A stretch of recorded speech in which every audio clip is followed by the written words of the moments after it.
I call breakthrough leaders coming up in the organization, but also C-suite leaders to own their differences and leveraging it as their differentiators to get to the top in organizations.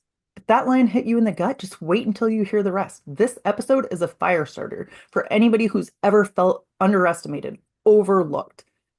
Let's get into it. Before we jump in, can I ask you a quick favor?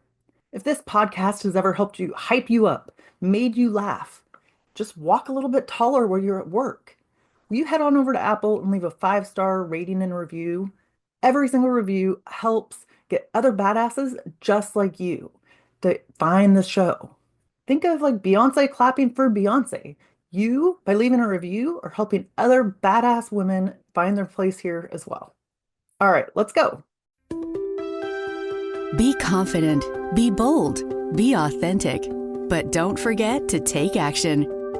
This is Ordinary to Badass, where our stories empower women to step into the spotlight of their own lives and pursue what they're truly passionate about. It's time to step into the arena and become more than just extraordinary. It's time to become a badass with your host, Marie Sonneman. Welcome back to Ordinary to Badass, the podcast where we help women lead in rooms that weren't built for them. Today's guest is Kisha Wynter. She's a leadership consultant, executive coach, and a total trailblazer in women's leadership strategy. She's trained leaders in over 50 countries and spent 2 decades navigating the Fortune 500 world from the inside. And real talk for a moment, I recorded this episode almost a year ago. And since then, Kisha has released her book, Your Power Unleashed: How Savvy Women Use Courage to Get Promoted and Get Paid and Find Fulfillment. I got my hands on a copy, and yes, it's packed with truth, strategy, and soul. If you've ever been passed over, doubted yourself, or struggled to lead in a space that wasn't built for you, both this convo and this book are for you. Okay, I'm so excited for you to hear this new segment, the Badass Move of the Week. I love it. If you want to be a part of it or you want to be recognized on this show for your badass moves, head on over to Instagram, follow me at Ordinary to Badass, and that's where this week's win comes from, or the Badass Move of the Week. It comes from the Instagram community, and oh, I loved it. And this is how the community member talked about how she deals with mansplaining. It was one of my favorites, so I'm just going to go ahead and read it. She said, I've adopted the method of pretending they're a 3-year-old.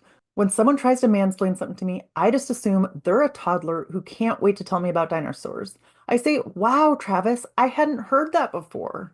That's super interesting, buddy. Then I go do my job like they never spoke. This is Olympic level sarcasm and confidence, and I love to see it.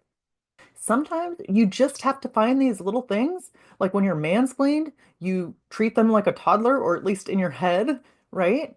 And then it like makes you laugh. It makes you not get so consumed by the BS that sometimes happens at the workplace. If you've ever experienced anything like this, if you've ever been mansplained to, I would love to hear from you. Like, take a screenshot of this episode, throw it in your Instagram stories, or DM me at Ordinary to Badass. I want to hear, how do you deal with mansplaining? Okay, next segment is from the inbox. I'm excited for this one. We had a listener, Julie, write in and say, how do I lead when I feel like I don't belong in the room? Ugh, this hits me because I can totally relate to this. There have been many a time where I'm the only woman in the room. I will be in like a supervisory meeting and it's sergeants, lieutenants, majors, right? And 75 people in the room. I'm the only female. It's like, what the heck?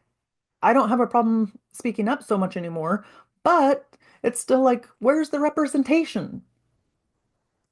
But there was several, like just probably even 5 years ago, I was intimidated to speak up, whether it was a room full of men or women, right? But when you don't see other people like you, it makes it hard. Here's the truth. You just keep showing up. Show up when your confidence is shaky. There's something magical that happens when you just keep showing up. A lot of times, I'll say yes and. When somebody says something, well, in the beginning, it's what I did, right? Somebody would say something that I agreed with, and I had another thought on top of that. I would say yes and this, or and we can do this too. Just finding little tiny ways to speak up helps you to get the courage, and the more you do it, the more comfortable you will get. Sometimes a funny things happen, or a funny thing happens. You say the same thing 5 different meetings, and then magically it gets heard. Human nature, sometimes they don't agree with things the first time, but after they hear it several times, it's like, oh yeah, that resonates. That's a good idea. It doesn't mean anything's wrong with you. Maybe you just have a different communication style. Or maybe you're a freaking pioneer and you're ahead of your time. So it's going to take other people a little bit longer to catch up. And there's nothing wrong with that.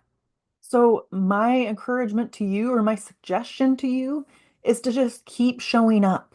Don't wait for validation. That's leadership. You show up anyway, even when it's hard. And I know that you are a total badass and you can do this. So keep going. If you have a question, something that you want to talk about and from the inbox, let me know. Reach out to me at Ordinary to Badass and just say inbox and then type your question. Other women, I guarantee you, if you have the question, other women have it too, and they need to hear it. And I can say your name, I can not say your name. That's up to you. I will ask you, but definitely send me a DM on Instagram. Let me know. Inbox and then list your question because other people have the same thing. All right, let's go. Welcome to Ordinary to Badass. Whether you're ordinary or badass, I am so glad you're here. Today's guest is Kisha Wynter. Kisha, thank you so much for being here. Excited to have you on the show. I'm so excited to be here, Marie. So before we go any further, I've got to ask you, do you consider yourself ordinary or badass? I definitely consider myself badass because I have had a lot of obstacles and situations thrown my way, and I'm resilient and I just keep coming. So badass it is, determination and grit. I love that. And I love when people just own it. It makes me so happy. Frankly, I think we're all badass, but a lot of times we underplay and we don't own our brilliance. And so I'm all about owning it. Yes. So is this something that you've always felt? Like, have you always felt like a badass? You know, it's funny that you should ask that question, because I didn't always feel, I think a lot of times what we do, and tell me if you identify with this, Marie, and even your audience, is that we really take for granted the things that we do that are outstanding because maybe it comes easy to us. And we don't realize how absolutely game-changing it is for someone else. So for me, being the first in my family, my immediate family anyway, to graduate from college, first to like going to a corporate job, back in the early 2000s when they had fax machines, for example, I didn't even know what a fax machine was. And it wasn't because I was so young, it's because I wasn't experienced. And so I didn't recognize that it took a lot of determination, as I was talking about before, a lot of resilience, a lot of grit, a lot of focus to be able to, overcome challenges that I experienced in my life and be able to step into corporate and eventually climb the ladder into leadership positions. And I take a step back and I look and I was just like, look at all that I've been through, all that I've come through, and I'm able to get where I am today. I am really a badass. And so, Nice. that is why I feel that way. And I feel so many of us we underplay the things because it may seem easy to us. We don't realize how impactful and important they are. Yes. And then it's funny because it's like, it's so easy to see like, oh, she's a badass. She's a badass, but like Right. it's hard for us, or it can be hard for us to start recognizing those things in ourselves. Yes, yes, yes, yes. And it's like I don't know about you, but I'm assuming this is the case. I'm a champion of other women. So I'm always looking at the potential and, the possibilities for other people. And I think would say in the last decade or so for myself is when I started to reflect. I was like, you know what, you have potential too. You are able to do so many things and really begin to own it. And that's what I do in my coaching business, is really teach women to own their power and unleash it, which we'll get into. Yeah, yeah. So on the note, will you tell us a little bit about yourself? Yes. So I am, so I'll start on the professional side. I'm a leadership and executive coach that helps women. And I know you work with women in male dominated industries, but women in corporate to really step into their brilliance, as I said before, own their power and unleash it. And one of my beliefs is that we need more good people in positions of leadership so that more good can be in the world. And I think when you come from different backgrounds, and yes, I'm talking about like the demographic difference, gender, race, ethnicity, but not limited to that, personality differences as well. Introverted versus extroverted. I consider myself an introvert. You feel like you're not this command and control and authoritarian leader that's extremely charismatic. And so you don't necessarily think of yourself as leadership material, not recognizing we need people of all personality and styles to step up. And there's potential in all of us. And so it's, I focus on helping leaders, especially those are, I call breakthrough leaders coming up in the organization, but also C-suite leaders to own their differences and leveraging it as their differentiators to get to the top in organizations. Yeah, I thought it was so interesting when you said about women not seeing themselves in leadership roles, or they may not think they have leadership material, that kind of thing. And I was reading Lean In by Sheryl Sandberg. Have you ever read that? Yeah. Yes. And she was saying like that was the most shocking thing in the world is when she thought like she wasn't qualified, and then to realize she just couldn't see it for herself. What do you recommend to your clients when they're feeling that way? Like maybe they want to step into a leadership role, but they're feeling like a little bit of a fake or a fraud, or they don't know that they have what it takes. Okay. So I want to do it in the form of, since you started off by asking me about a little bit about myself and my background, I talked about the professional side. I'm going to combine the professional and the personal, and then getting to how I recommend. Because I think as coaches, you tell me if this is not the case for you. Whatever we coach on, a lot of times is what we've had to overcome and go through. And frankly, that's the same for me. And so I start with myself because I don't think you can bring somebody else on a journey that you haven't been for yourself. So for me, as I said before, I don't think I said this. I worked for 20 years in human resources for one of the largest multi-billion multinational corporations in the world. And it blew my mind, to this day it still does, that a person like me from a tiny Caribbean island, I won't say insignificant because we have the Olympics coming up and Jamaica is not insignificant, but a tiny Caribbean island, coming to the United States as a child, and to get to the place where I am, as I said, coaching leaders from over 50 countries nationally, working with multi-billion-dollar companies that I won't name at this point, and about to be a published author. I looked at the top of organizations at the time, and even though right now I can look at myself at this high point, I look back and I didn't always think that I could be a leader for multiple reasons. That I think, one, as a woman, as a person of color, as an immigrant, and not limited to that, as somebody, again, I think the biggest thing for me was being introverted, being more of a quiet person, and really not thinking that when I looked at the top of the organizations, it was the male leader that was very extroverted, very loud, owning the room. And so I didn't think that there was a place for me. But there was one pivotal moment in my career, actually a couple, but one I would talk about right now that I really remember was when one of these C-suite leaders, as I said, very respected, came to me. I was mid-career at that point, still dealing with this imposter syndrome and self-doubt. And he said to me as his HR business partner, hey, Kisha, I want you to give me an assessment of what you think about all my staff. There was a promotion meeting that was coming up and he wanted me to get my input. And I walked into his office in my head thinking, well, what am I going to share with him that he doesn't already know? Like, I don't have anything groundbreaking to share with him. He's probably going to think I have no value and going to dismiss me as the, silly HR person. And so this was the conversation, that voice of the inner critic that was going on in my head at the time.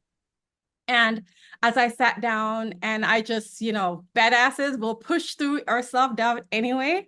And I spoke up and I started sharing my perspective, again, fully expecting him to rush me along and get me out of his office in a few minutes. But to my surprise, he didn't do that. What he actually did was take out his pen. And not only was he paying attention and taking notes, but he was furiously writing. And I thought to myself, what is he writing? Like, I'm not saying anything that's, out of the ordinary or groundbreaking. And that is an example of me undermining the insights that I've gotten of working for over 10 years at that point, and realize it. You said you read Lead In, and I'm sure you're into a lot of personal development work as well. And when you're in the space and you learn a lot of insights, you don't recognize that everybody else is not on that journey. So my insights and my learning from my expertise was actually groundbreaking to him. And I didn't realize it until that moment. And something in me at that point just really snapped. And I said to myself, enough of playing small. Not only was I good enough to sit at the table as that incident, because, after that meeting, he actually took those notes and he went and he pitched to the business leader about his staff using my exact words. Luckily, he gave me credit because, a lot of these people don't give you credit, but luckily gave me credit. And that's when it really began to dawn on me that not only did I belong at the table, but I was capable enough to lead it. And then, as they say, not only was I ready to play with the big boys, but they could learn a thing or two from me, just like I was learning from them. And so that is really what I tell my clients. I say to them, listen, take a stock of the things that you do well. Actually, sometimes we're not even aware of it. So I give them this exercise that they go to, I would say 7 to 10 of the people that have worked with them in different capacity, and tell them, it's a simple text or a simple email. Give me 5 bullets, 5 words that describe my strength, and then 1 area of opportunity for me. And then usually you'll see some consistent themes. And between that and a strength-based assessment, for example, you begin to realize, actually, these are my differentiators.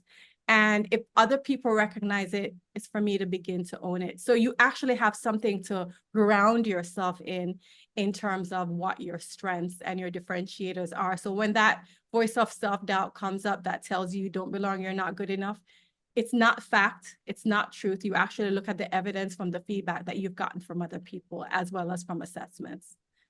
Yeah, it's amazing how just sometimes words of encouragement from other people, or hearing what other people think, and you're like, oh, I didn't even realize, or I didn't know that was a thing. But then also how that can speak life into us and like give us confidence that we didn't know we had.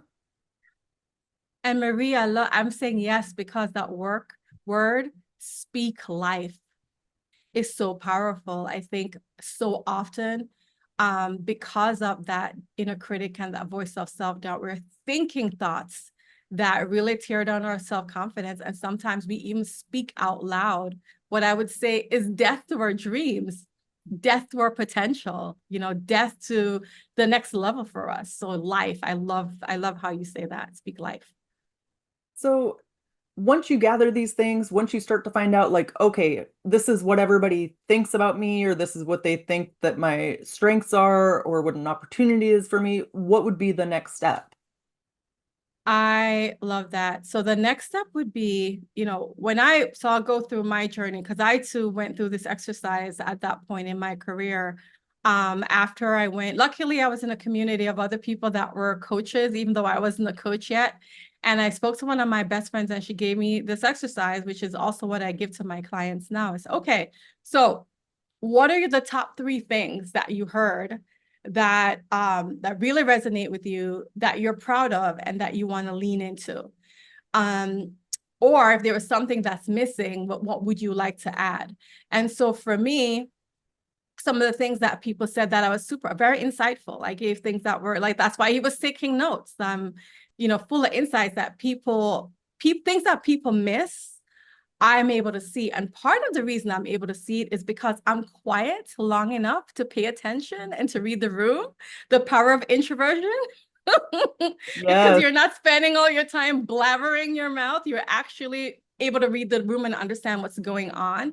And so it is actually that strength alone was twofold for me, because it allowed me to give myself permission to be quiet when I needed to be, and not to feel shame, because it's not a lack of confidence. There's a difference. Right. It's the ability to observe and to read. And because of that, I'm able to see the interpersonal dynamics and then put it together with my actual domain expertise, which gave me insights. So that insight was one. The second thing is just my authenticity and my ability to speak truth to people. Like we leave meetings where people wouldn't get promoted, and people would ask their managers, okay, what's the feedback? Why didn't I get promoted? And they would beat around the bush and not be direct. And I'm like, well, I didn't waste a 5-hour meeting or a 2-day meeting to come out and not tell the truth. So I would tell them, it didn't feel good at the time, but I told the truth. But guess what? People eventually like, you know what? If you want to hear the truth, go tell Kisha. And they knew it came from a position of not being harsh or mean. It was actually the opposite. I cared. So I cared enough to tell you what was hard to hear and be truthful so that you have something to work on. And, I know you focus on women. And one of the things, I think it was from McKinsey, if I remember, and it might have been a combined study with Lean-In and McKinsey, that they came out and said one of the things that women stop women from getting to the top in organizations is because they don't get this transparent feedback. So they don't know what to work on. Whereas the guy, because typically the decision maker, the C-suite leader, right? At least 80%, I think the number is 85% now, are men. They grab the guy and they're like, look, Joe, this is what they said about you in the room. But they don't do that with the women because they don't want to be perceived as either someone with bias or a jerk, or like they're scared we're gonna cry or something crazy like that, right? So anyway, back to the question is like, what do we do next? It's really take a stock of the top 2 or 3 things, and really, own it first of all, and then are these the things that I want to be known for? And if it is, incorporate that into your brand and make that. I talk about a 4-step process to win at work, and the I is your image. And it's your personal brand. And so take that into your personal brand and just leverage it and make it a differentiator. Turn that strength into a differentiator. So what if somebody is not, I know there's brands for like company or personal brand. What if somebody is not part of a personal brand? Maybe they don't think the brand thing applies to them. Can you expand on that a little bit? I love the fact, I need to stop saying I love, because everything you say I love apparently. But yeah, it's a good question. The brand piece, people overcomplicate brands a lot. The fact is, brand is just what you're known for. And the truth is, we all have a brand. We're all known for something. The question is whether or not you're aware of what people are saying about you when you're not in the room, because they are saying something, believe you me.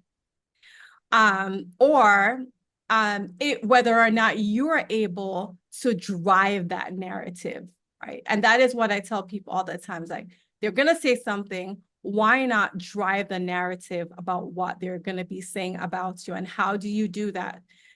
Building upon what we just talked about knowing what your differentiators are by doing, and I would tactically, because I know you love your audience to get tactical advice. The tactical advice is to ask those 7 to 10 people, what are the top 5 things that are your strengths? Just words. It can just be one word. And then you identify the top 3 things. If these are the 3 things you want to be known for, run with it. If it's not, then you pull in one thing, and then you start taking action plan to drive that narrative. What does that mean? So for example, another thing besides insightful and direct, one of the things that I was known for is, in the organization that I worked in, the command and control style was very dominant. And at that point, I had begun to be in coaching certification training. And my natural style is, because I have that level of curiosity, I'm always asking questions. I'm always helping people come get to the solution themselves. And going through coaching training helped me to turn the things that I did naturally into an actual competency. And I began to model it and then teach it to leaders. So what did that look like? all right, people already thought about me as a coaching leader style. But then I would actually go and teach in the organ, do lunch and learns around, okay, how do you ask powerful questions? How do you display curiosity? How do you, all the different things that you learn in coaching.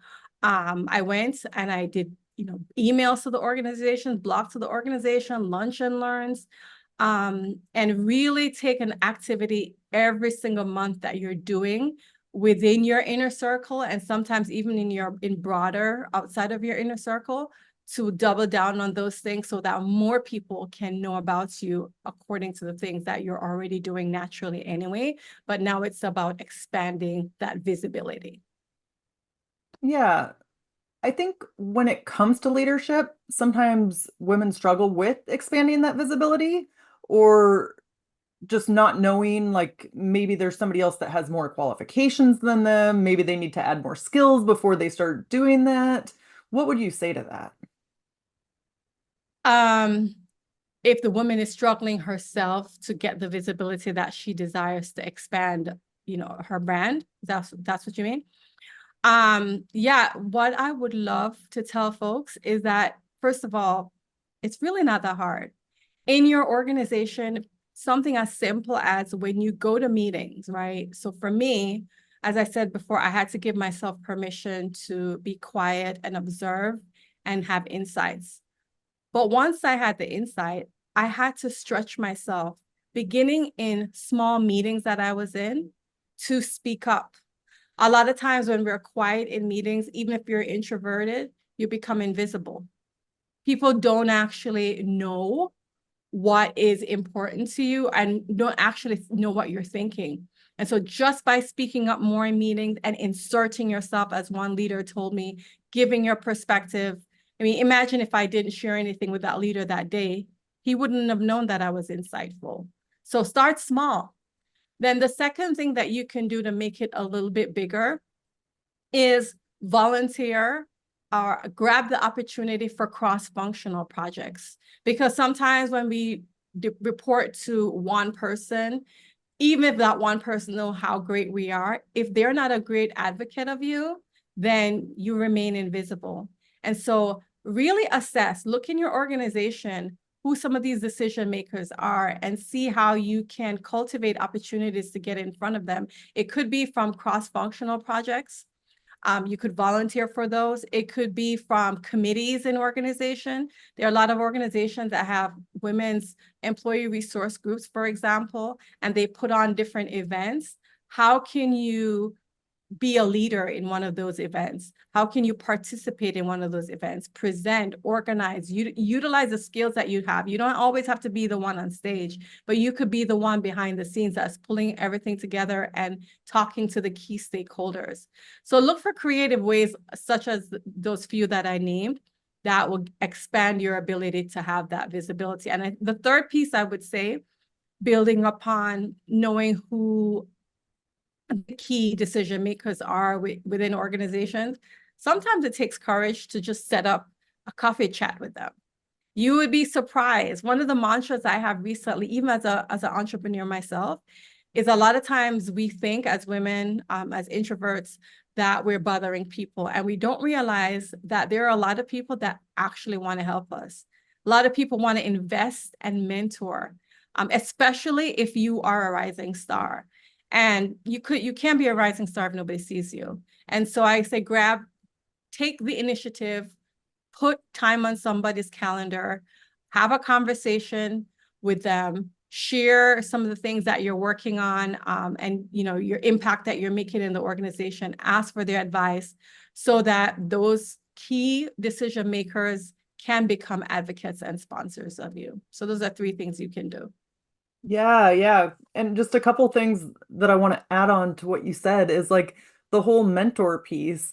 It's like, if say they're speaking in a meeting or something, I have found it helpful, like, okay, you said X, I did Y, and it resulted in Z. Like, at least tell them like what they're saying and then how you implemented it and how you got results from it. And I think people are like, oh, this is an action taker. This is somebody who's going to actually listen to what I say and, take it put it into action. So they're more willing to like kind of mentor you, bring you along because they see that you're actually listening and then taking the next step, which a lot of people aren't even doing that, you know? They're not even, they hear it and they don't come back. And I love that because it shows them that you're somebody that you're coachable, as we would say in the coachable field, that you're taking it, you're implementing it, but you're grateful enough to come back and say, hey, like I tried the thing that you told me to do, and this is what happened. And even if it didn't work, right, you could share your lessons, or even go back and say, hey, like it didn't, like, why do you think it didn't work? And have a discussion around it. But people, that's a differentiator too. People don't go back and say what they did and whether or not, and what happened. Yeah. And then it's like, we forget too, other people like to hear that they helped. Other people like to hear that they got you results or, you know, that they had an impact. What they said helped you. And so it's pretty simple, but we forget it. And think about when we help somebody else, like when we are mentoring, how we feel. We're giving the other person the opportunity to feel as if that they're making an impact in somebody else's life and that they also have the ability to pay it forward. So it's, you know, again, that inner critic is always telling us the negative, but there's always a flip side. And I say, tell yourself the story that's going to make you take action and get you the result that you want, not the story that's going to hold you back. Because at the end of the day, it's all a story anyway. Yeah, I love that. So tell yourself the story that's gonna help you take action. Is that what you said? Yes, yeah, it's So going to help good. you take action and move you forward. So can you give us an example, like how you reframe it, or when you're feeling down and you're telling yourself a bad story, like what you do? All right. So, okay, perfect example. Here's another story. I have a lot of I stories like of it. me of me getting in my head. Remember I told you the one about being in that meeting with that leader. There was another story that I went to an interview. This was probably the biggest shift that got me into the whole coaching space because I had to learn how to coach myself. I was at a point in my career that I was interviewing for one of the biggest roles that I had ever interviewed for in my career. And I went to, it was an internal promotion but in another department. And it was in my first time speaking with a C-suite executive one-on-one. He was an officer of this multi-billion-dollar company that I worked for. And he had, I said, the voice of Morgan Freeman, like the biggest personality in the room. And so I get in front of him and I'm like, totally, even though on paper, as Sheryl Sandberg says, I met all the qualifications. I was qualified. They wouldn't have been interviewing me if I wasn't good enough to sit in front of this person.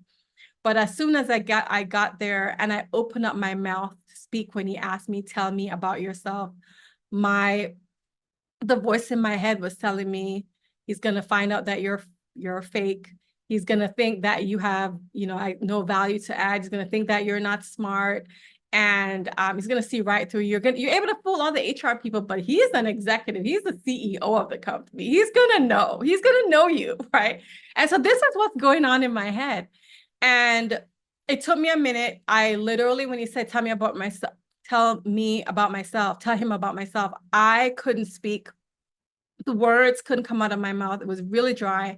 He said to me, do you want a glass of water? Are you okay? He noticed. And I said, yeah. He gave me a bottle of water. I sipped it. While I was sipping it, I thought to myself, this is the reframe. I said, okay, I'm here. I'm in this room. It's do or die. And the reality is that even if I don't get this position, this could be a great learning opportunity for me. It is my first time sitting in front of a C-suite executive. This is not the only job in the world. And so I'm going to look at this as a learning opportunity. So I connected to a value. That is one of my personal values, learning and growing. And so that is a big reframe. And normalizing the fact that, hey, like, yes, it feels uncomfortable because you've never had a conversation with somebody at this high level before, and it's totally normal. You're not an idiot. Even if you don't get this job, there are other opportunities, and you're going to learn from this so that the next time you do this, you'll be even more prepared. And that's how I de-escalated the situation in my head. I connected to a personal value. And this is what I tell people to do all the time. When the inner critic comes up, it's multiple strategy, but for me, one of the most effective ones is leaning into a personal value. I do it all the time. The first time I stepped on a big stage to give a keynote speak in front of 500 plus corporate executives, I said the same thing. I said, you know what?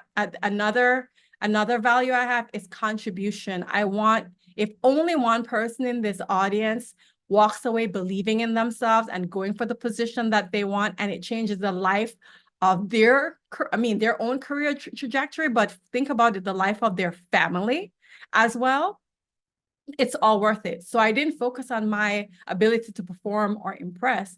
I focused on the contribution that I wanted to make to the audience and the impact that I wanted to make. And that allowed me to get out of this cycle of this negative self-talk that was going on in my head. So good. And it's like, I love how, you ran into a roadblock and you were like nervous as all get out and just kind of freaking out. And then you just talked yourself into a different place in being. It's like whether you got the result you wanted from that conversation with him, that doesn't even matter. The win was that you were able to reframe and move on. And then it helped you, I'm sure, for future interviews or future conversations going forward. Is that true? Yes, Yeah. absolutely. And it's a life skill. So in that moment, and who knows, I probably did this naturally before in many different situations, but that was the first time I became aware of it. And then so it became a conscious competency now that I use to this day, because the reality, and I say this all the time, avoiding uncomfortable situations and avoiding feeling afraid is not the goal. Because the truth is, if you never feel fear, it means you're not stepping outside of your comfort zone. You're not pushing yourself. You're not trying to play big, because we don't feel afraid of things that are familiar to us. We feel afraid when we step outside of our comfort zone. So first of all, another reframe is celebrate that is happening, because, hey, learning growth is happening, right? You don't get afraid of things that you do every day. And so that is, and again, that's another badass mentality that, hey, feel the fear and do it anyway. And as a result of it, I'm going to learn, I'm going to grow. And so, yeah, that's one of the most consistent reframes that I employ. So, Kisha, I want to pivot a little bit. We are in a world where we see everything on social media and it looks like everything is all gumdrops and lollipops. It's perfect for everyone. Or like, oh, Kisha's a badass, but it just comes natural to her. That's not for me. Can you share a little behind the scenes of some of the struggles you went through to get to where you are today? Yeah, I think I just shared a lot of it. It's the dealing with, for me, the biggest thing is dealing with that self-doubt, that fear, and working through that internal piece consistently, feeling that I don't belong or I'm not good enough to be in the room. The second piece as well is another belief is that, based on, and I'm sure depending on how you were raised, that your hard work needs to speak for itself. That's another belief. Even sometimes you believe that I deliver strong results and that should speak for itself. And I didn't know the internal game, I would say, actually not even the internal game, the external savvy that you had to have in order to navigate the corporations that you're in order to advance. I told you, I didn't even know back in the early 2000s what a fax machine was. When my boss said fax this, I'm like, I don't even know what that is. And so I had to, first of all, bridge the gap between my lack of experience and my lack of knowledge, and really starting from the bottom and learning and building competency, in addition to learning to believe in myself, even when I didn't know, trusting that I had the ability to figure it out. Another life skill. And so people may look at me and say, wow, like she's about to publish a book. She's coached leaders from, dozens of countries globally. She's done all of these things. She speaks on big stages as a keynote speaker.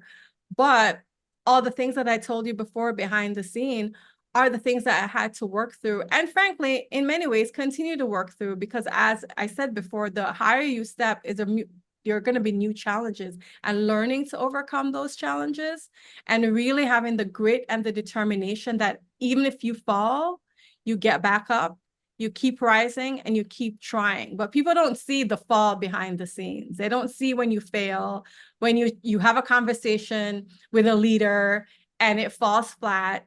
Nobody buys your product or your proposal in an organization. So you got to go back to the drawing board. These are all the things that I had to learn to commute. And the other thing is around communicating in a way that is going to be impactful and influential enough to drive the projects that I want to drive across the board. So those are a lot of things that I work through behind the scenes in order to get to where I am, or at least get to where I was in corporate. Yeah, yeah. And then also it's like, as a leader, I would rather have an employee who's willing to step out and learn and fail and then pick up and pivot and try again. I would so much rather that than somebody who's just not going to try at all. Absolutely.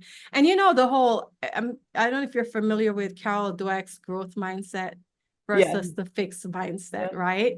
And I love her work and how it actually combines with Brene Brown's work, because she talks about like, the kid, and that's one of the things I know from a child. Just like I was never the kid that was a straight A student, at least, first, second, third. It wasn't until I got to like fifth grade that something snapped in me. And again, I began to break out of the C average into like the B's and the A's. And it allowed me to develop this determination and this resilient and this growth mindset that I fail, I come, I try again. I fail, I come and try again. And, it takes vulnerability, which is what, Brene Brown talks about. It's that willingness to like step out there, give it your all, look like an idiot and keep going. It takes courage and vulnerability to do that. And a lot of people are not willing, because everybody, this Instagram world now, as you said, everybody wants to look like they have everything together and they have the picture perfect life, but it's not truth. It's not real. Yeah, yeah. Or it's like one little sliver of truth, but you don't see all the crud that goes on behind the scenes. What did it take to get here? Because it's the overnight success is rarely ever true, if ever. Right, right. Agreed. So I don't think we've heard, how did you go from being an HR to becoming a leadership coach? And what was that transition like? Did you leave HR completely? And then like, was that terrifying? What did that feel like in the moment? Can you take us back to that? Yes. So, well, first of all, I started to talk about how I needed to work on my communication skills in order to drive impact in an organization. And it reminds me of, it's about 10 to 12 years ago, where I sat in this organization, again, hearing another discussion around how this woman, another woman that is going to be promoted or should be promoted anyway to the next level. Typically, it's usually to her first executive level position, coming from either a middle management or individual contributor role. You would hear the discussion, oh, this woman is very smart and she has everything that it takes to succeed, her deep domain expertise. But the one thing she doesn't have is that this confidence and this leadership presence to own the room. And I was and then the takeaway was like, HR people, go teach them to be confident. And I'm like, okay, not helpful. And so, as I said, I talked so much about my own journey. I said to myself, okay, these were the things that I had to do to get to the place where I could communicate, I could own the room. And so I'm going to go and share with these leaders how they can do this. And I created a whole program called, at the time, it was called Own Your Power, where we would help women in the organization, high potentials, to do just that. And I went and I presented it because, again, that pain point of hearing this over and over again, not being helpful. I went and presented it to my manager at the time, and his eyes basically glazed over. And I said, okay, clearly I'm not communicating this in a way that's impactful or confident enough. So I went back to the drawing board and I said, okay, these are my talking points. These are my bullets.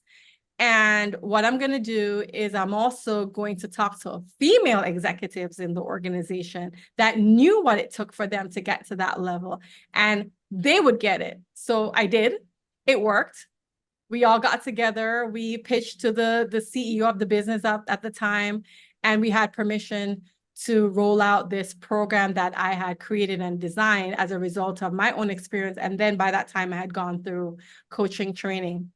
Then it worked so well in that organization. One leader said to me, well, forget this organization. You need to go do a TED Talk, which I haven't done yet, by the way, and go like do a business on this. I said, well, don't tell me twice. I was already thinking about that. But when you hear a officer of a large company, like actually see the business opportunity, Yeah. I literally 3 months later set up my LLC. It was part-time. And I said, if it worked within this organization, I'm going to offer this program outside my organization. So I started a blog, a YouTube channel at the time, and I got people on LinkedIn to sign up for my 4 women. I remember who they are to this day. They were the first 4 women that they paid me. And I said, oh, somebody's going to pay me for this knowledge that I have, and see them get promotions, get salary increases, get results in like 6 months. Most of them did. And that was when that whole thing was birthed. So that's what gave me the motive to do it. And then when I did it, I realized this is actually a concept and a need in organizations and in people outside of the company that I work for. And then that's how I transitioned to doing leadership coaching and executive coaching and then training. Now, the honest truth is that I was already doing that within the organization, having an HR background. So I just stepped away from doing the standard interviewing and HR work and focused on coaching 100% of the time. So good. I love this. And also, it sounds like you took steps on your own. Like you probably didn't have to create that extra presentation for women to gain confidence, but that was something you took action on and implemented. And then I think people can recognize that and really appreciate, oh yeah, she's a go-getter. She's going to step up. I don't have to tell her what to do. Exactly. Right. So, and that's the thing that goes going back to the whole branding conversation. Remember, I said one of the things I wanted to be known for was coaching. So I started out teaching managers how to coach their direct reports to be more effective. And then it evolved to an additional thing was now, how do you coach the women in the organization to own their power? Oh, and by the way, right, because we're not going to put the burden just on the women. Like, how can we and that's what I do now, not just coach the individual, but I say coach the system. How do you coach the decision makers and the leaders to open up their perspective, to recognize that there is actually not just one way to lead, but there are different strengths that show up in different styles, and telling people to change. Yes, you want to stretch and help everybody to grow, but telling people that they need to change who they are in order to be successful is counterproductive and actually limits innovation in organizations, because you're limiting diversity of thought and diversity of style. And so I believe in coaching both the individual as well as the organizations, because I think individuals get in the way of their own success, but also organizations get in the way of their own success as well, because they try to make everybody the same cookie cutter, which, cuts down creativity and innovation in organizations. So good. I feel like I could go on forever. So many good things here. But let's end with a tip to encourage women who are in the arena fighting for the life that they want. I'll repeat that. You cut up for a second. Okay. Yeah. Let's end with a tip for women who are in the arena fighting for the life that they want. I love how you say fighting for the life that they want. First of all, I'm going to give you 2 tips. If you are in an organization where you feel like it's suffocating the life out of you, you're fighting for the life, I would consider looking at other places that are going to nourish and cultivate your strengths. I see too many women sometimes remaining in a place that doesn't value them. And the thing that organization looked down on, another organization may be desperately in need of. So first of all, ask yourself whether or not are you in the right place or if the challenge is you. If you determine that that thing that is holding you back actually does lie within you, I go back to what I said in the beginning. Is taking a step back and getting feedback from others on the things that you do that are making it your differentiator so that you can really own the strengths that you bring to the table. So good. And how can we connect with you? Yes, everyone can. My favorite place to hang out is on LinkedIn. So you can follow me on LinkedIn at Kisha Wynter. You can also go to my website, yourpowerunleashed.org. Thank you so much, Kisha. You've been a total badass and I've enjoyed hearing your story. Thank you so much for having me here, Marie. And with that, we'll end our show. To all the badass women out there staying in the arena, wherever you are, whatever you're doing, own it and get after it. Okay, next is our pop culture punchline. This is where Katniss Everdeen meets Kisha Wynter. Wasn't that episode from Keisha fire? I loved it so much. And you know what it reminded me of? The Hunger Games with Katniss Everdeen.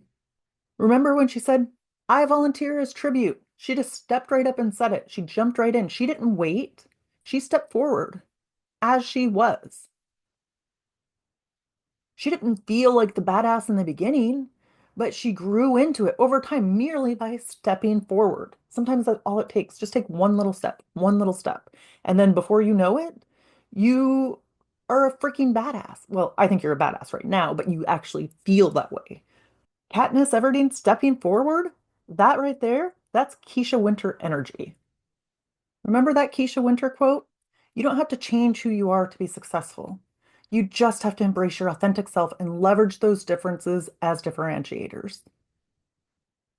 Someone ever told you you're too much, you're too bold, too different. Maybe you're just too powerful in a room that wasn't built for you. Step into the arena, lead louder. You were never meant to blend in. Just go for it. So that's my encouragement for you this week, is to embrace those things about you that are different. Those are going to make you the better leader. It's also going to make you more comfortable in your skin.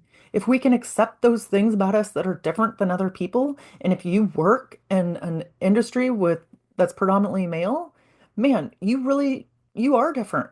Automatically, you're different. So instead of like trying to hide that or blend in, no, step out, be you, and then it's amazing the people that are attracted to you, right? You automatically have something different and people gravitate towards that because why? Usually we don't want all the same, right? So a different point of view, a different perspective, that right there, that's badass and that's you. So own that this week. If this episode lit something up in you, then I want you to grab my free guide, Breaking Barriers.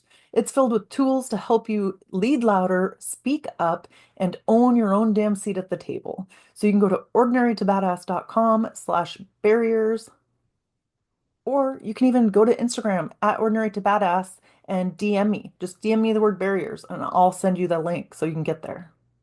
And tune in on Thursday for the Badass Debrief. It's the first time you're ever going to have heard this episode or this type of episode. So we're switching things up around here because that's what leaders do. That's what badasses do. Not afraid to make a change. So tune in on Thursday for the Badass Debrief. And I want you to join Instagram community. It is growing. And my favorite thing is hearing from you guys, is having polls and getting your guys' responses and your feedback or answering different questions that you guys are sending in. It makes me so happy. And also, there's nothing like being around a group of badasses who support each other, right? So again, Instagram at Ordinary to Badass. And I can't wait to see you on Thursday for the Badass Debrief.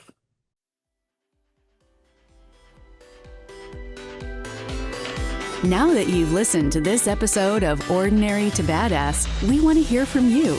Go to our website, ordinarytobadass.com/podcast, and submit your own experience on how you took your life from ordinary to badass and get the chance to be on a future spotlight episode of the show. That's ordinarytobadass.com/podcast. While you're waiting for the next episode of the show, wipe off the sweat, dust off the dirt, and get back in the arena.